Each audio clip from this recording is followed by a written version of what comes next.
Isabelle, opticienne à Breuillé à côté de Royan, et on va parler du zéro reste à charge. Alors cette loi, est-ce que vous l'avez envisagée? Est-ce que vous commencez à la prévoir? Je ne prévois pas pour l'instant grand-chose à ce niveau-là parce que je trouve qu'elle n'est pas encore, pour moi, assez bien assimilée. Moi, je la définis aujourd'hui comme la possibilité à tous d'avoir accès à une offre CMU, une CMU pour tous. Je pense et j'espère que les consommateurs vont comprendre qu'ils vont y perdre. On se retrouve avec Jean-Philippe, qui est opticien à Istres, à Salon de Provence et à Fars-les-Oliviers, pour parler du zéro reste à charge. Alors Jean-Philippe, est-ce que vous l'avez envisagé? Si oui, comment? Alors, le zéro reste à charge est un sujet assez préoccupant.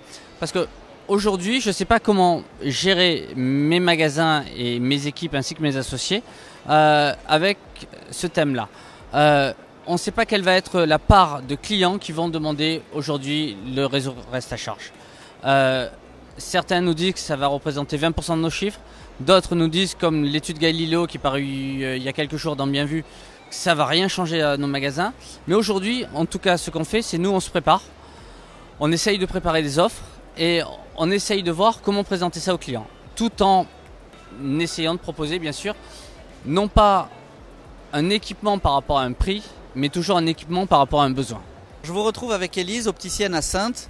Alors Élise, le thème, le zéro reste à charge, est-ce que vous l'avez envisagé? Est-ce que ça vous fait peur? J'essaye d'en parler à mes clients pour leur expliquer que ce qu'ils ont aujourd'hui, ça ne sera pas ce qu'il y aura à zéro bientôt.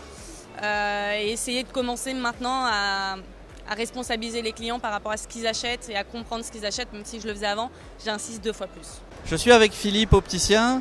Donc Philippe, aujourd'hui, reste à charge zéro. Comment vous l'avez envisagé? Comment vous voyez cette mesure?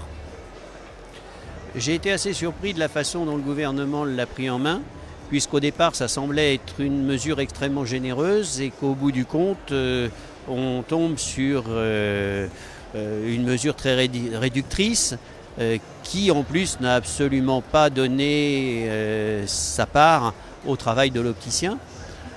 Donc oui, c'est peut-être une CMU améliorée.